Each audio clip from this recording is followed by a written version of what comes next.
Quando eu comecei a minha caminhada com Jesus,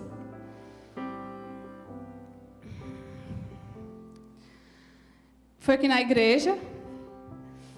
E aí, para quem não sabe, por muito tempo meu nome foi filha de pastor. Nayana era para os íntimos.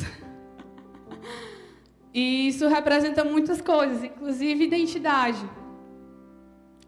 Uma identidade que eu recebi sem opção, né? A gente não tem a opção onde a gente vai nascer, a gente não tem a opção de que família, em que lugar, em que país, em que cidade. A gente não tem essa opção, a gente simplesmente nasce. Mas no coração de Deus existe um propósito para todas as coisas. E essa foi uma das características da minha identidade que eu não gostava muito no começo, porque tinha muito carão, eu queria brincar, queria correr, como qualquer criança. E não podia, porque tinha que ser exemplo. Porque tinha que sempre ser alguém onde as pessoas pudessem olhar, né, as outras crianças. E desde cedo, os meus pais nunca me cobraram isso. Eles me ensinaram a caminhar com Jesus. Mas eles nunca me cobraram ser alguém exemplar, simplesmente para que alguém pudesse olhar e dizer, olha, é um exemplo. Eles me ensinaram a caminhar com Jesus, sabendo que isso seria uma consequência, mas não o foco. E por isso que eu não gostava muito, às vezes, porque as pessoas me pressionavam, queriam que eu fosse uma pessoa que eu ficava, ai meu Deus, será mesmo que eu quero ser essa pessoa? Será mesmo que eu quero estar na igreja? Será mesmo que eu quero ouvir tudo isso e viver tudo isso? E eu comecei a gostar de ser filha de pastor, porque tinha a irmã Rosa Maria, ela não está mais com a gente, está no céu com Jesus. E ela cozinhava muito bem, aí ela mandava umas tortas lá para casa a cada 15 dias. Um pudim de ameixa, umas tortas de limão, e eu comecei a perceber, nossa, a gente não leva só caramba, a gente também recebe coisas boas. Por ser filho de pastor, às vezes a gente é muito cobrado. Mas eu comecei a ver as coisas boas de ser filho de pastor, né? Tipo, eu ganho bolos, e as outras famílias não ganham, então não é tão ruim assim. E eu comecei a me abrir para ver o que tinha de bom nisso. Hoje eu penso completamente diferente. Sou grata a Deus por esse privilégio, né, de ter nascido num lar onde Jesus realmente é o centro. E quando eu comecei a minha vida com Deus de verdade, porque primeiro a gente frequenta a igreja até entender muito bem o que é aquilo. E quando eu comecei a entender o que de fato era Jesus, eu falava, Deus, eu orei assim, ó, Deus, eu quero viver contigo. Eu quero estar aqui na igreja, eu quero vir dia de domingo, eu quero estar vivendo essas coisas da vida no caminho que meus pais me ensinaram. Mas eu não quero ter uma vida chata. Eu não quero ter uma vida monótona, eu não quero ter uma vida... Porque eu via as pessoas no colégio sempre contando tantas coisas, tantas adrenalinas, tantas aventuras que aconteciam quando elas vinham de festas e tudo. E eu chegava no domingo, na segunda-feira no colégio e não tinha nada de empolgante para contar. E eu falei, Deus, ok, eu realmente quero... Eu entendo com a minha razão que o Senhor é o melhor caminho para a minha vida. Mas eu quero viver isso com tudo que eu sou. E eu não quero, um dia da minha vida, olhar para trás e arrepender do que eu estou decidindo aqui. Então, eu vou sim continuar nesse caminho que eu fui ensinada desde cedo. Mas eu quero me alegrar e viver as melhores histórias contigo. Então, parte do que eu vou contar hoje, aliás, tudo que eu vou contar hoje, é fruto dessa oração. Na época eu tinha uns 12 anos, 11 mais ou menos. E foi quando eu realmente decidi, tipo, Jesus é a melhor coisa para a minha vida, não porque eu escutei alguém falar, mas porque eu sei. E agora eu quero conhecer Jesus de verdade. E eu não quero ser uma frequentadora de igreja.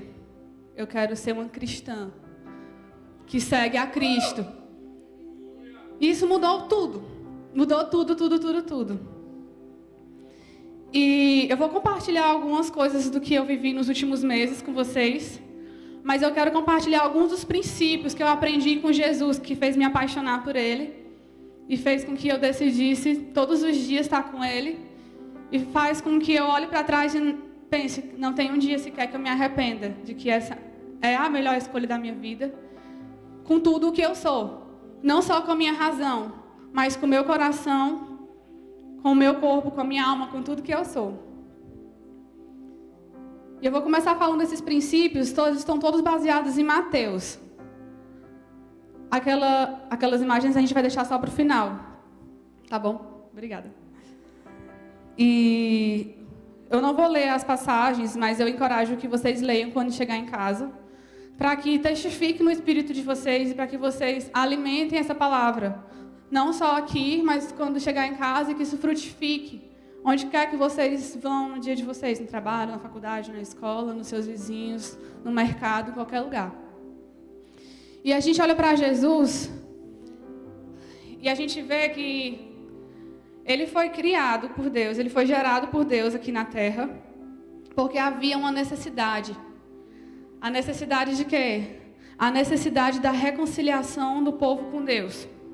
O povo estava distante de Deus, separado por conta do pecado, e a gente só podia ter relacionamento com Deus, acesso a Deus através do sacrifício de sangue. Então, o único sacrifício que seria possível para que toda a humanidade fosse perdoada pelos pecados e a gente pudesse de novo ter acesso a Deus, relacionamento com Deus, era através do sacrifício de alguém perfeito, alguém puro. Por isso que Jesus é o Cordeiro de Deus que tira o pecado do mundo, é o sacrifício do próprio Deus no nosso favor. Então, Jesus, ele não veio para a terra com vou aqui passear na terra, o céu está meio parado, vou descer aqui para conhecer a galera, comer um McFish, né, que é o pão com peixe. E aí eu vou lá fazer alguma coisa. Não foi isso. Ele veio para a terra por uma necessidade. Ele veio restaurar a aliança e ele veio trazer a libertação do povo. Isso está escrito em Mateus 1:21. E Jesus, ele teve uma vinda anunciada. Ele foi anunciado como o Salvador do mundo, como Nazareno, Messias. João Batista anunciou a vinda dele como a vinda do reino dos céus. Mas ele foi alguém que estava sendo esperado aqui na terra e sendo enviado do céu, porque essa é a origem dele. E para que ele cumprisse aquilo que foi designado para a vida dele, sabe o que ele teve que fazer? Várias coisas. A primeira que a Bíblia fala é o batismo. Ele vai para as águas. João Batista não entende muito o que acontece. Ele fica, não, mas não era para você me batizar? Não era para você é autoridade, você é Deus, é para você me batizar? E Jesus, ele faz com que João Batista batize ele. Ele fala em Mateus 3,15, para que toda justiça fosse cumprida. Então Jesus vem, ele vem para a terra porque há uma necessidade. Ele é anunciado como o Salvador do mundo e ele é batizado para que se cumprisse a justiça. E o batismo, ele também tem um outro significado, que é o significado da imersão, um outro entendimento que é da imersão. Porque à medida em que somos batizados, nós somos imergidos. E isso representa muito a nossa imersão no propósito de Deus nas nossas vidas. O batismo representando o quê? Que nós temos que mergulhar até que não haja uma parte seca, até que não haja nada de nós mesmos. E Jesus sendo batizado nas águas, ele representou a imersão no propósito de Deus na vida dele aqui na terra. E quando ele foi batizado, o que aconteceu? A identidade dele foi afirmada perante todos. O próprio Deus falou, esse é o meu filho amado, em quem eu tenho prazer. E quando ele é batizado, Deus fala lá de cima, vem o Espírito Santo em forma de pomba, representando, a pomba, né, representando o Espírito Santo. E eu vejo muito aqui a companhia, né, de que realmente ele não estava só. E ele carregou essa identidade aqui na terra. E Deus, ele tinha o propósito de que todos soubessem quem Jesus era. Só que depois disso, o que aconteceu? Jesus foi tentado. E olha que interessante, as tentações que Jesus passou. Ele estava no deserto, em jejum. E o que o inimigo fala? Se és filho de Deus. E a primeira tentação do inimigo é sobre a identidade de Jesus. Se és filho de Deus. Ele poderia ter falado outra expressão, poderia ter falado de outra forma, mas ele falou, se és filho de Deus. E aí, ele falou o quê? Torna essa pedra em pão. Falando como? De uma necessidade biológica, necessidade física. Jesus estava com fome? Bom, depois de tanto tempo de jejum, acredita-se que sim. E o inimigo vem e fala, se és filho de Deus, torna isso em pão, sacia a tua própria necessidade. Depois ele fala o quê? Se és filho de Deus, se joga, os anjos não vão vir te buscar, desafiando o quê? A autoridade espiritual, a autoridade no mundo sobrenatural. E depois ele fala o quê? Se prostrado me adorares, tudo será teu, reinos e nações. Sabe por que Jesus resiste? Porque ele sabia quem ele era. Ele sabia que ele já era filho de Deus. Ele sabia que Deus ia suprir a necessidade que ele tem de comer. Ele sabia que Deus ia enviar anjos, que os anjos viriam se ele se jogasse, sim. Mas ele sabia que ele não precisava disso para provar. Ele não precisava fazer uma coisa para provar uma coisa que ele já sabia que ele era. E nem para provar aquilo que ele já sabia que Deus era. E ele foi forte também, sabe por quê? Porque ele já sabia que reinos e nações pertencem a ele.